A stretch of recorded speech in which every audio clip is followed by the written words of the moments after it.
एक स्वास्तिक राजा, आप साठिया मानते हो ना, साठिया, इसका नाम है स्वास्तिक। ये स्वास्तिक नरेश अपने देश से राम राम राम राम जपते जपते जपते अयोध्या की ओर बढ़ रहा था। बीच में नारद बाबा मिल गए। नारद जी ने कहा, राजा कहाँ जा रहे हो? बे गुरुदेव, आज भगवान राम राजा बने हैं, मैं अयोध्या में भगवान का स्वागत करने जा रहा हूँ, उनको गुलदस्ता देने जा रहा हूँ। अच्छा अच्छा अच्छा, तुम भगवान राम से पहले कभी मिले हो? बोले ना प्रभु। ना गुरुदेव, हम तो उनकी चर्चा सुनी है, उनके गुण सुने हैं। अच्छा, तो पहली बार मिलने जा रहे हो? बोले हाँ गुरुदेव। तो जब मिलने जा रहे हो तो आपको पता है कि भगवान श्री राम को प्रणाम कैसे करना चाहिए? बोले नहीं, हम सबको प्रणाम करते हैं, अभिवादन करते हैं, पर भगवान को प्रणाम कैसे करना चाहिए कि हमें पता नहीं है। तो फिर मुझसे पूछो। हाँ गुरुदेव बताइए ना, भगवान को प्रणाम कैसे करना चाहिए ताकि भगवान प्रसन्न हो जाए। नारद जी ने कहा, देख भाई स्वास्तिक, भगवान के सामने जब तुम जाओ ना दरबार में, तो साक्षात दंडवत प्रणाम करना। सन्मुख हो ये जीव मोहि जबही, जन्म कोटि अगनासही तबही। ये भगवान के शब्द हैं। भगवान के साक्षात दंडवत प्रणाम करने से भगवान अति प्रसन्न होते हैं। जय हो गुरुदेव आपकी, आपने हमें प्रणाम करना सिखा दिया। और सही में पूछो ना तो प्रणाम करने का तरीका यही है।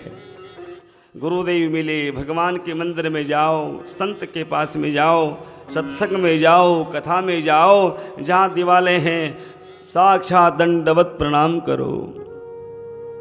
प्रणाम करने की विधि राजा स्वस्तिक ने जान ली और फूलों का हार लेकर के गुनगुनाते गुनगुनाते अयोध्या के राजमहल में भगवान सिंहासन पे विराजमान हैं, वहां पहुंचते हैं। भीड़ लग रही थी जोरदार। राजा रामचंद्र भगवान की जय जय जय जय जयकार हो रही थी। भगवान राम ने अपना सिंहासन, अपने सिंहासन पर विराजमान है। गुरु वशिष्ठ बाद विराजमान हैं, पर विश्वामित्र जी का सिंहासन भगवान राम के सामने है। भगवान राम के सामने है। क्यों? विश्वामित्र जी ब्रह्म ऋषि हैं। बोले प्रभु, मैं आपको देखता रहूं, आप मुझे देखते रहो, ऐसे आसन की व्यवस्था कीजिए। भगवान राम ने अपने सन्मुख गुरुदेव विश्वामित्र जी का आसन लगा दिया। स्वस्तिक नरेश दरबार में प्रवेश करते हैं। नारद जी के बताए अनुसार भगवान को साक्षात दंडवत प्रणाम करते हैं। और जैसे ही दंडवत प्रणाम किया, स्वस्तिक नरेश की पगथली विश्वामित्र जी ने देख ली। बड़ा गुस्सा आ गया, ये मूर्ख राजा है और मुझे अपने पैर दिखा रहा है। यद्यपि स्वस्तिक का मत राजा का ये विचार नहीं था कि विश्वामित्र गुरुदेव मेरे पैर देखें। उनका तो भाव था कि मैं भगवान को प्रणाम करूं। तो विश्वामित्र जी गुस्से में आ गए। गुस्से में आकर के, आवेश में आकर के सिंहासन से खड़े हो गए। राम, आज तुम्हारे दरबार में मेरा अपमान हुआ है। पूरी सभा में हल्ला मच गया महाराज, पूरी सभा में हल्ला मच गया। विश्वामित्र जी ने कहा, राम, तुम्हारे सामने, तुम्हारे दरबार में, तुम्हारे सन्मुख एक संत का, एक भक्त का अपमान हुआ है। भगवान राम ने कहा, गुरुदेव, मेरे सामने आपका अपमान भला कौन कर सकता है? दरबारी सब शांत बैठे हैं, ऐसा किसने किया? प्रभु आप आदेश दीजिए। विश्वामित्र जी ने कहा, इस स्वस्तिक राजा ने तुम्हें प्रणाम करने के बहाने अपने पैर मुझे दिखाए, मैं इसे अपना अपमान समझता हूं। वहां राम ने कहा, प्रभु गुरुदेव बताइए, इसके लिए इस राजा को क्या दंड दिया जाए? दंड की बात सुनते स्वस्तिक तो वहां से प्रस्थान कर गए। विश्वामित्र ने कहा, देखो राम, यदि आपने हमें गुरु माना है तो हमारा आदेश है, कल सूर्य उदय होने से पहले इस स्वस्तिक को मृत्यु दंड मिले। इस मृत्यु दंड के अलावा और कोई सजा नहीं है इसकी। भगवान राम, कोई मेरा सम्मान करने आया है, कोई मुझे पारितोषिक देने आया है, कोई मेरा नाम जपते जपते आया है, और मेरे शरण में आए को मैं मृत्यु दंड कैसे दूं गुरुवर। तो विश्वामित्र जी ने कहा, राजा राम, यदि आप स्वस्तिक को मृत्यु दंड नहीं दे सकते तो क्या मेरा अपमान देख सकते हैं? ना गुरुदेव, मैं दोनों ही कार्य, ना तो आपका अपमान देख सकता हूं, ना मेरे नाम जपते को मैं दंड दे सकता हूं। तो विश्वामित्र जी आवेश में आ गए, राम ये मेरा आदेश है, कल सूर्योदय होने से पहले स्वस्तिक की मृत्यु तुम्हारे तीर से होनी चाहिए। सृष्टि में हल्ला मच गया महाराज। स्वस्तिक को पता चला, दौड़ा दौड़ा दौड़ा दौड़ा भ्रमण करने लगा। नारद जी मिल गए। अरे गुरुदेव, आपने ये कौन सा तरीका बताया? मैंने भगवान श्री राम को प्रणाम किया और प्रणाम मेरे प्राणों पे आ गया। नारद जी ने पूछा, भाई क्या हुआ? कल सूर्योदय होने से पहले भगवान राम मेरा वध करेंगे, और भगवान राम ने प्रतिज्ञा कर ली तो दुनिया में कोई नहीं बचा सकता। जयंत की कथा तो मैंने सुनी रखी है, कैसे जयंत इंद्र का पुत्र बेचारा डरते डरते भ्रमण करने गया। तो अब राम ने यदि संकल्प ले लिया है मुझे मारने का, तो मुझे कोई नहीं बचा सकता। बोले एक बचा सकता है। बोले कौन? हनुमान। हनुमान कैसे? बोले कैसे कैसे ना करो, तुम्हारे प्राणों की रक्षा सिर्फ एक ही भक्त कर सकते हैं, वो हनुमान जी। और हनुमान जी का राम जी के विरुद्ध नहीं जाएंगे। तो एक तरीका बताता हूं तुम्हें मैं। बोले क्या तरीका प्रभु, जल्दी बताओ। बोले सुबह सुबह माता अंजनी के पास हनुमान जी आते हैं, प्रतिदिन आते हैं।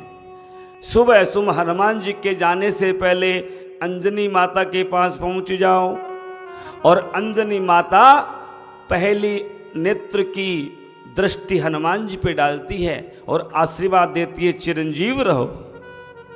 वो हनुमान जी को आशीर्वाद ना मिले तुम्हें मिल जावे, ये युक्ति लगाओ। जाओ तुम माता अंजनी की कुटिया के पास पहुंच जाओ। स्वस्तिक रात को ही जा करके माता अंजनी की कुटिया के पास बैठ करके भगवान का भजन करने लगा। सुबह सुबह हनुमान जी आने से पहले ही स्वस्तिक ने माता अंजनी को प्रणाम किया। मैया प्रणाम। माता अंजनी का मेरा हनुमान लगता आ गया है, चिरंजीव रहो बेटा, चिरंजीव रहो।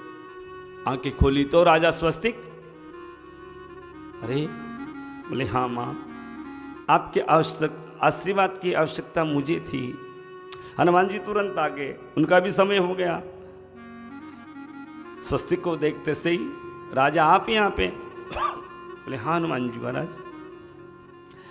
अंजनी माता ने कहा, हनुमान मैंने आज स्वस्तिक को चिरंजीव होने का आशीर्वाद दिया है।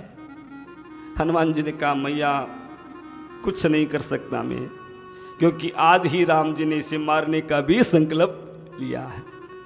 एक तरफ मां का आशीर्वाद है कि स्वस्तिक चिरंजीव हो जा, दूसरी तरफ भगवान का प्रण है कि मैं स्वस्तिक को मृत्यु दंड दूंगा।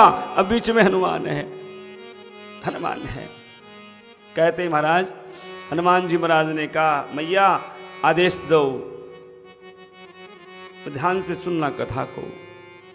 हनुमान जी ने कहा, मैया आदेश दो, क्या करना है? बोले हनुमान तुम्हें स्वस्तिक की रक्षा करनी है, चाहे तुम्हें कुछ भी करना पड़े, स्वस्तिक की मृत्यु नहीं होनी चाहिए। हनुमान जी ने कहा, मां आपका आशीर्वाद सिरोधारी है, आपका आशीर्वाद कभी झूठा नहीं जाएगा।